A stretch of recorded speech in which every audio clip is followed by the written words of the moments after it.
ẹ káàárọ̀ ẹ káàsán ẹ kú ìyálẹ̀ta baálé eléyìí mo kí yín ìyálé eléyìí mo kí yín a ti jáde nílé láàárọ̀ yìí àní jáde lé kú lọ́wọ́ àní jáde lé àrùn lọ́wọ́ ọjọ́ wọn ní pa wọ́n ẹrù tí èsè tiwa ayé ò ní dì kalẹ̀ fún wa àti máa yé o ayé náà sì ti mọ̀ wá ọlọ́run ò má jàyé ọ̀fà yìí hàn wá o àmín. Orúkọ mi ni Lukman ọmọ Àyádáre bàbá ọgbọ́n ọmọ ọ̀dọ̀ àgbà. Ẹ wá nǹkan kan fìdílé tàbí kẹ fìdílé nǹkan. Ẹ jẹ́ àjọ jàlùbáríkà tó wà lára ewé òdú. Àwọn míì á pè ní ẹ̀fọ́ òdú, àwọn ẹlòmíì á pè ní ewé òdú. Mi wàá mọ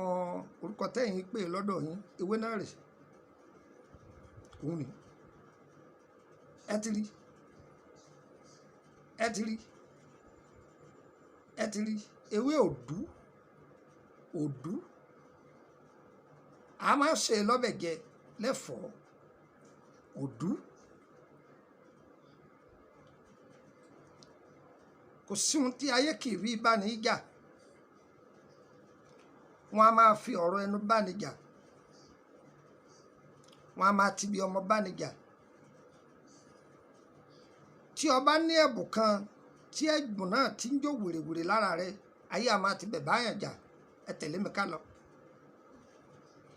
Ẹ rí i pé ògo ẹlòmíì da ìràwọ̀ rẹ̀ da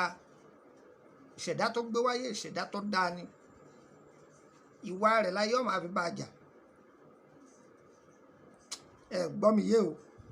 ẹlòmíì ó máa sọ pé ogun wo ni wọ́n ń jà wọn kí ló dé táyé ń jà wọn lógun ìwà ẹ̀ ibẹ̀ ni wọ́n ti mú gbogbo ẹlòmíì ṣe dáa tọ́mọ̀ yìí pé òun ò ní ṣòro àti jẹun ọ̀nà owó ọ̀wà sáà ni báyà obìnrin tó rẹwà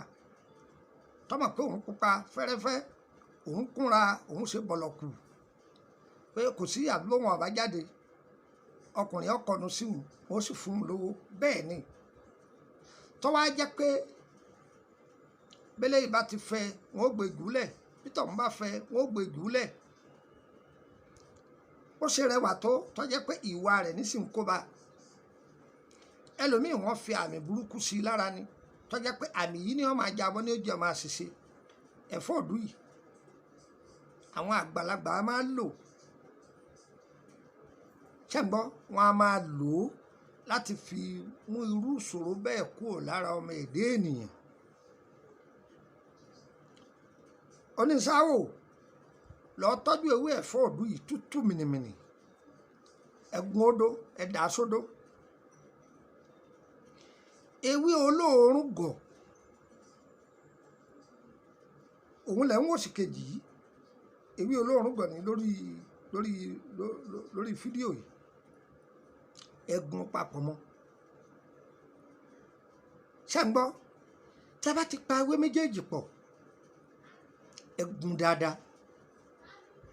ẹ wàá fi lọ́fíńdà tó lóòórùn sí ẹ fi ọṣẹ funfun kó ẹni kólúwa rẹ̀ ó máa fi wẹ̀ yóò máa fi wẹ̀ lálẹ́ sùn yóò sì máa wẹ̀ láàárọ̀ ayé rẹ̀ ó nítumọ̀ kò jẹ́wé méjì yẹn lọ èmi èé fún yẹn lóògùn gọ́gù o ohun táwọn bàbá wa ń lò tí wọ́n fi ń ra àwọn èèyàn kalẹ̀ táyé sì ń ṣàdúrà fún òun ni mo fún yín òun ni mo fi iṣẹ́ kan sílẹ̀ àpòrò ọ̀fà tó jẹ́ oní ẹ̀fọ́ yẹ́rin ọ̀pọ̀lọpọ̀ kàákún nínú wọn fídíò mi ni arábìnrin kan pè mí láti Ghana ó lóun ti wà nínú ìṣòro ọ̀fà ọlọ́jọ́ pípẹ́ ó ní lọ́gán tóun lo kínní yìí ó ní ọ̀fà náà sì dẹ̀rọ̀ ó dohun gbàgbé ó bùn mí lówó kò tó nǹkan ní sọ ní dáhùn ó tiẹ̀ dúpẹ́ ó mọ̀ọ́re ẹ gbádùn mi ṣé ẹ mọ̀ pé èèyàn wà nú èèyàn ni ó tiẹ̀ fẹ̀mí ìmọ̀ọ́re hàn obìnrin kan náà pè mí láti Amẹ́ríkà ńjọ́ kan ó ní mo fi ṣe infection kan lẹ ẹ máa wo àwọn èèyàn o wọ́n wá ní iṣẹ́ infection náà ọ̀dà pọ̀ òun á tún fẹ́ gbà kan òun fẹ́ ṣe é fún àbúrò òun kan òun sì fẹ́ kẹ́ bóun sẹ́ndì ẹ̀ kẹ́ sẹ́ndì iṣẹ́ náà sí òun bóun ó ti ṣe é mo ní màdámù tíjẹ́ ló tẹ́ kọ́kọ́ ṣe yẹn ń jẹ́ tí ẹ̀fẹ̀ mí ìmoore hàn kẹ́ tiẹ̀ dúpẹ́ ó ní òun dúpẹ́ náà mo ní lọ́nà wo ó nígbà tẹ́ fiṣẹ́ ẹ̀ sílẹ̀ òun wá yọ fídíò yẹn òun fún ìyá ọlọ́sùn kan bí ọ bóun ṣe ìyá ọlọ́sùn náà wá bóun ṣe òun dẹ̀ bùn ní nǹkan torí pé sẹ́nà ọ̀ dáa púpọ̀ òun á tún fẹ́ kẹ́ fún un ní mi ò lẹ̀ ṣe mà mo ní tí n bá sọ̀rọ̀ sí yín yóò dùn yín aláìdánirú yín wọ́n ní ìyá ọlọ́sùn ló fi sẹ́lẹ̀ ara arú yín ni ẹ máa tọrọ nǹkan lọ́wọ́ ọlọ́run ẹ ní kó tètè ṣe é èyí tó fún ọ tẹ́lẹ̀ ń jẹ́ odúpẹ́ rẹ̀ ẹ jẹ́ ká máa fẹ̀mí ìmoore hàn èmi ò tọrọ lọ́wọ́ èèyàn o àtàmọ̀ yìí pé ọlọ́run ní í fún ni ọlọ́run tí sì ń fún wa kọ̀ padà lẹ́yìn wa ayélujára ẹ rí i pé mo paramọ́ látọjọ́ tó ti pẹ́ mi ò ṣe fídíò kíní báyìí mo ti ṣe gbogbo àwọn fídíò mi kan tẹ́ ń wò yẹn bí ọdún mẹ́wàá sẹ́yìn ni mo kàn kọ 5 years back ó ti jù bẹ́ẹ̀ lọ àwọn tó mọ̀ mí bá rí gbàgbà mo wà lákínọlá àbí gbà mo wà ní kí là ń pè ìgbóló ṣeré ọ́fíìsì mi tó wà nìbàdàn gbogbo ẹ̀ bá ń tí wá ní pé kẹ́ dúpẹ́ fún ọlọ́run ọba yín ọ̀dà púpọ̀ jù kò ní gbòdì lára yín o á dára fún yín òun rèé ẹ̀fọ́ òdú ni ẹ gbádùn mi ẹ̀fọ́ òdú pẹ̀lú ewé olóòórùn gọ̀ ẹ̀gún papọ̀ kẹ́ tú lọ́fíńdà gidi sí ẹ fi ọṣẹ funfun po kẹ́ni náà máa fi wẹ̀ yóò dúpẹ́ fún ọlọ́run ọba wa ti ń lò sẹ́nu rẹ̀ báyìí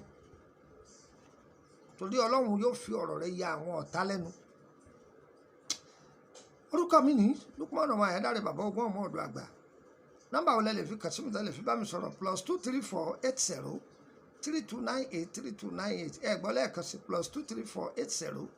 3298 3298 ẹ gbà kan sí +23481 33 155 111 +23481 33 155 111 tẹ́ bá pe nọ́mbà yìí dàrẹ́tì tí ọba lọ ẹ pe nọ́mbà àkútọ̀nù mi tẹ́ bá ti pe méjèèjì tí ọ̀lọ́ dàrẹ́tì tẹ́ pé dàrẹ́tì lẹ pè tí ọ̀lọ́ ẹ pè mí ní wásaapù ẹ̀ yóò ṣiṣẹ́ ẹ jẹun fún yín nọ́mbà àkútọ̀nù kan sí